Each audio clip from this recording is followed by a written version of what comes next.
생명의 생가 이영훈 목사입니다. 주 안에서 평안을 빕니다. 러시아와 우크라이나의 전쟁이 아직도 계속되고 있습니다. 그런데 이제는 중동에서 전쟁이 일어나서 무수한 사람들이 죽어갑니다. 이뿐 아니라 아프가니스탄에서의 지진은 세계인들의 주목과 또한 발걸음이 가닿지 않는 그런 상황에까지 이르게 되었습니다. 이 같은 혼란한 전쟁의 위협이 지구촌을 뒤덮고 악한 영이 끊임없이 중단 없이 역사하고 있는데 우리 그리스도인들이 깨어서 하나님 앞에 기도하고 이 가운데서 하나님의 역사가 또한 하나님의 은총이 나타나기를 기도해야만 하겠습니다. 생가에서는 신명기서를 묵상하는데 오늘이 10번째 시간입니다.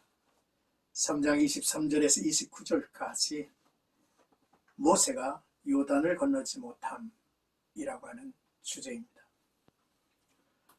본문은 가나안 땅에 들어가기를 간절하게 열망했던 모세의 간구와 그에 대한 하나님의 응답을 회고하는 부분입니다. 모세가 진지하게 하나님께 간구합니다. 그러나 하나님의 강경한 마음을 모세는 알게 되었습니다. 그래서 여호수아를 후계자로 세우라라고 하는 말씀을 적어봤죠. 먼저 23절에서 25절까지는 모세의 간구입니다. 그때 내가 여호와께 간구하기를 주 여호와여 주께서 주의 크심과 주의 권능을 주의 종에게 나타내시기를 시작하셨사오니 천지간에 어떤 신이 능히 주께서 행하신 일 곧 주의 큰 권능으로 행하신 일같이 행할 수 있으리이까.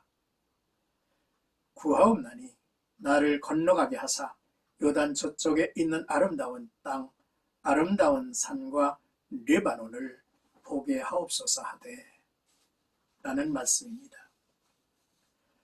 모세는 가나안 땅에 들어가지 못할 것을 알고 있었죠. 하나님께서 모세에게 이를 알려주셨습니다. 물이 없다고 불평하는 이스라엘 백성 앞에서 모세는 인내의 한계를 보이며 하나님의 거룩하심을 나타내지 못했죠. 이에 대한 징계가 너무 가혹합니다. 모세는 자신을 주의 종이라고 소개합니다. 주의 종으로 모세는 출애굽부터 지금까지 하나님을 위해 충성하며 이스라엘 백성을 약속의 땅으로 이끌어온 사람입니다. 그런 그가 가나안 땅을 바로 앞에서 들어가지 못한다는 것에 실망하며 그 땅을 보게 해달라고 하나님 앞에 조심스럽게 진지하게 간구를 한 것이죠. 이제 26절에서 27절까지 다시 말하지 말라라는 하나님의 음성입니다. 여호와께서 너희 때문에 내게 진노하사 내 말을 듣지 아니하시고 내게 이르시기를 그만해도 족하니 이 일로 다시 내게 말하지 말라. 너는 비스가산 꼭대기에 올라가서 눈을 들어 동서남북을 바라보고 내 눈으로 그 땅을 바라보라. 너는 이 요단을 건너지 못할 것임이니라 하셨습니다. 하나님의 응답은 단호했죠. 이 일로 다시 내게 말하지 말라는 것입니다. 그 이유는 하나님의 진노죠. 여기서 진노는 이중적인 것으로 모세 개인의 죄와 모세의 죄를 유발한 이스라엘 백성의 불순종에 있습니다. 분명히 모세는 백성 앞에서 인내의 한계를 보이고 하나님의 거룩하심을 나타내지 못하여 약속의 땅에 들어가지 못하게 된 것이죠. 그런데 모세는 가나안 땅에 들어가지 못하는 이유를 너희 때문에 라고 말합니다. 분명히 모세가 죄를 지키는 하였지만 근본적으로 그 죄는 이스라엘 백성의 불순종에서 비롯된 것이라는 뜻이죠. 이로 인해 1세대 모두가 광야에서 죽었고 그 지도자인 모세도 약속의 땅 앞에서 발걸음을 멈추어야 했습니다. 모세는 피스가 산 꼭대기에 올라가 그 땅을 바라볼 뿐입니다. 저명한 구약학자 크리스토퍼 라이트에 의하면 모세가 들어가지 못한 것은 어떠한 인간도 자력으로 하나님의 기업에 들어갈 수 없다는 사실을 의미한다 했습니다. 27절에서 29절까지는 여호수아에게 명하라라는 말씀입니다.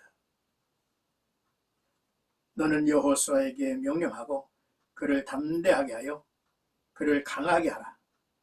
그는 이 백성을 거느리고 건너가서 네가 볼 땅을 그들이 기업으로 얻게 하리라 하였느니라.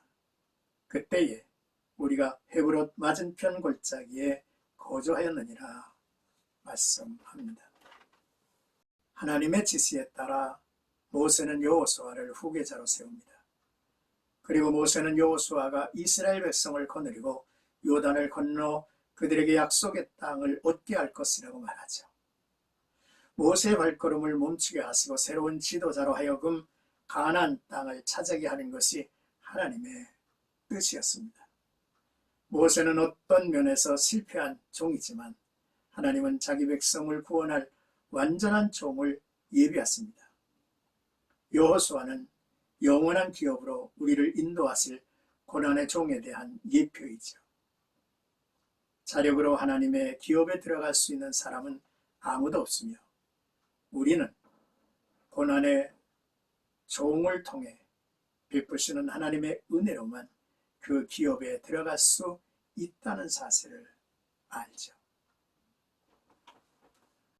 사랑하는 생카가족 여러분, 오늘의 말씀을 묵상하며 하나님은 성도들에게 거룩함을 요구하시고 온전한 순종을 원하신다고 하는 사실이죠.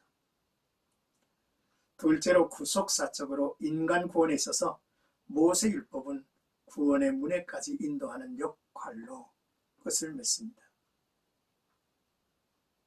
이어서 여호수아가 제2세대를 이끌어야 하죠. 여호수아는 예수를 예표합니다. 기도는 항상 우리가 원하는 대로 응답이 되는 것은 아닙니다. 하나님께서 우리에게 그만해도 족하니 이제 중단하라고 하신다면 우리는 어떻게 받아들일까를 미리 묵상을 해 두어야만 합니다. 오늘도 나와 여러분들의 삶 속에 하나님의 인도하심을 따라서 우리에게 주어진 역할이 무엇인지 그 역할에 충성을 다하는 아름다운 성도들이 되시기를 주의 이름으로 축복합니다.